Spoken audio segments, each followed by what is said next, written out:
আসসালামু আলাইকুম সবাইকে। শুভ সকাল দিচ্ছি, গুড মর্নিংও দিচ্ছি। কেমন আছেন আপনারা? আমার মনে হয় একটু অনেক বেশি এর আগে আপনারা অনেক কথা শুনেছেন, অনেক মূল্যবান মূল্যবান বক্তব্য একজন শুনেছেন। এবং আমরা কিন্তু এখানে সবাই এখানে যারা উপস্থিত আছি সবাই শিক্ষকতা পেশায় নিয়োজিত। তো আমরা হলো মানুষ গড়ার কারিগর।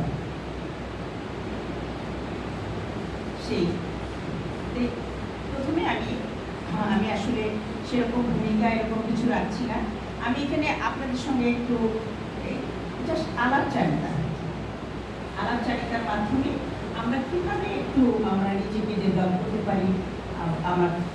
আমরা আসলে এই শিক্ষকতা পেশায় আমরা আসছি ঠিকই, আমরা আসলে আমাদেরকে ডেভেলপ করার জন্য না, আমরা আসলে আসছি আমরা আমাদের স্টুডেন্টকে ডেভেলপ করার জন্য, যার জন্য যতটুকু আমাদেরকে একটু অভিজ্ঞতা নিতে হয়, এই জন্যই আমরা এখানে আসছি।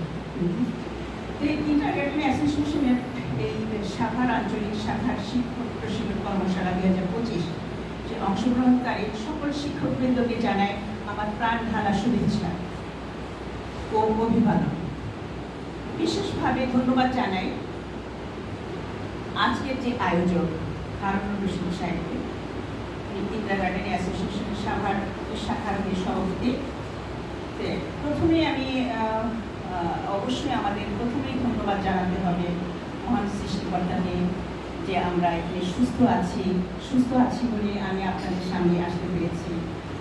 আপনারা সবাই সুস্থ আছেন বলে এখানে বসতে পেরেছেন এখানে। যাই হোক, এই সৃষ্টিকর্তাকে অবশ্যই আমরা ধন্যবাদ জানাই প্রথমে। সেই সাথে আমি সংক্ষেপে আমার পরিচয় করি নাকি আপনাদের পরিচয় তো আমার মতোই একজন। হ্যাঁ, সংক্ষেপে আমি আমার পরিচয় দিচ্ছি।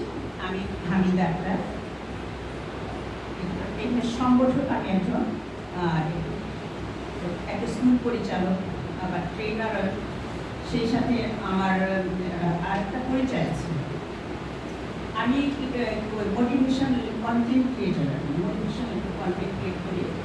আর সেই সাথে আমার আরেকটা পরিচয় আছে, আমি কিন্তু ছোটবেলা থেকে পারিবারিকভাবে সঙ্গীতের প্রতি আমার একটা আছে, দক্ষতা আছে।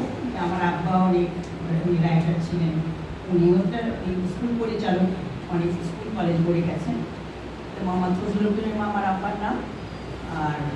আর সেই সুবাদে আমি ছোটবেলা থেকে সঙ্গীতের সাথেও জড়িত। আমি রেডিওতে টিভিতে আমি ইংলিশে একজন শিল্পী, সেটাই আমার আর একটা পরিচয় আছে। এটা ভালো লাগার থেকে, যার জন্য বিভিন্ন সংগঠনের সাথে আমি সেই সুবাদে জড়িত আছি। সেই ছোট আমার মা সাইদা করে উনি কিন্তু শিক্ষকতা পেশায় ছিলেন। আর আমরা তিনটা বোনও এই শিক্ষকতার কাজে আমরা জড়িত আছি, সবাই শিক্ষক। আমাদের পরিবারকে শিক্ষক পরিবারই বলা হয়।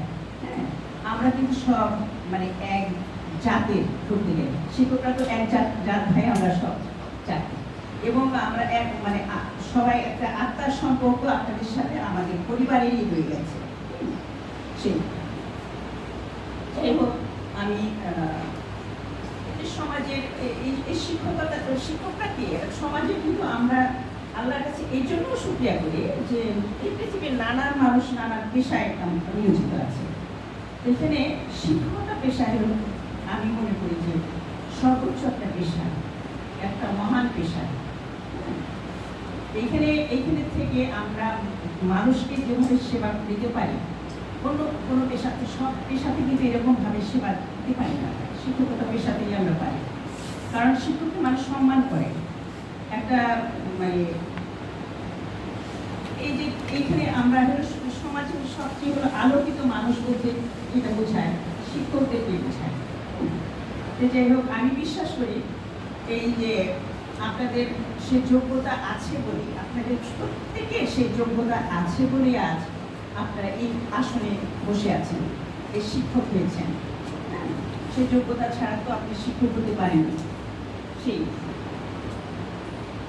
তারপরে আমরা যখন কেউ আমরা যারা বিএড করেছি, অনেকেই আছে এর মধ্যে এমএড করেছি, বিএড করেছি,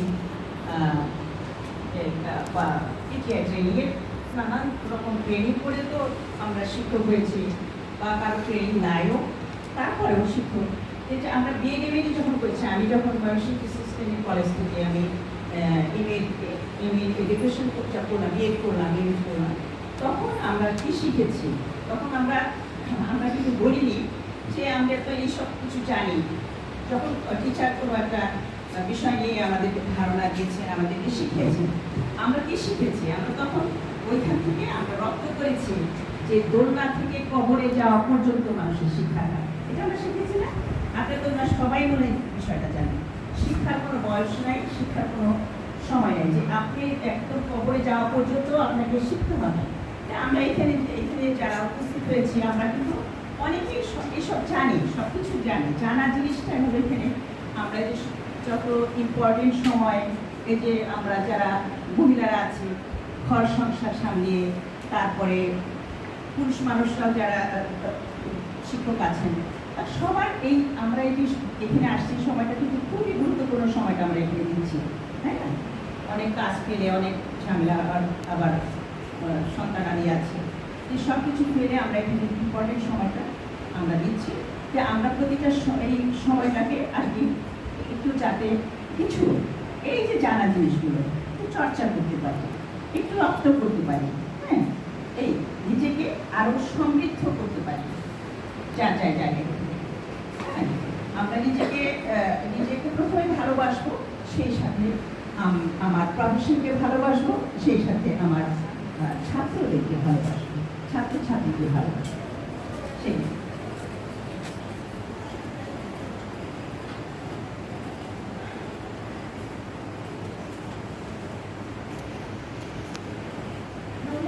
আমরা যেহেতু এমন একটা মহান পেশায় নিয়োজিত আছি, শিক্ষকতা একটা দায়িত্ব।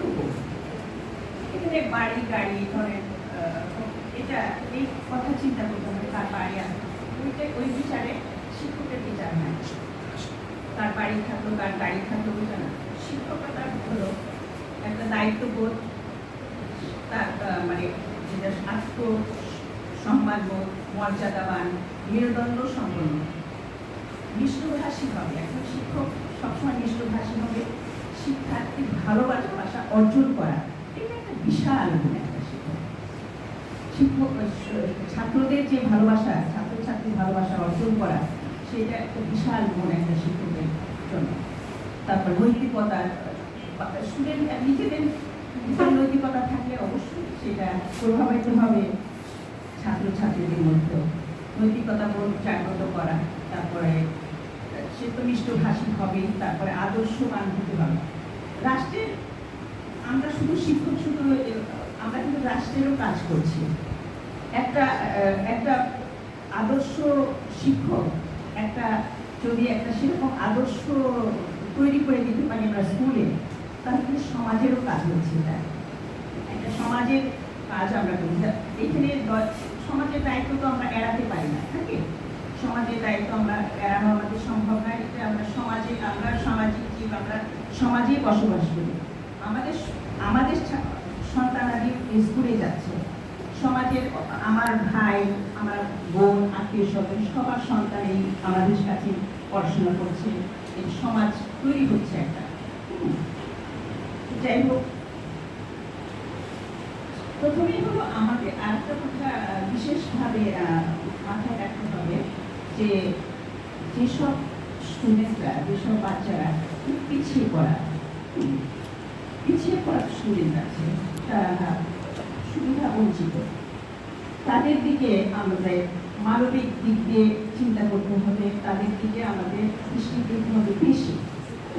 একটা ক্লাসে অনেক স্টুডেন্ট আছে, সেখানে কারো আর্থিক সচ্ছলতা আছে, পরিবারে কারো কম আছে, সে অনেক সুবিধা থেকে বঞ্চিত, আবার কেউ একটু ব্রেনের দিক একটু ডাল ব্রেনে হয়।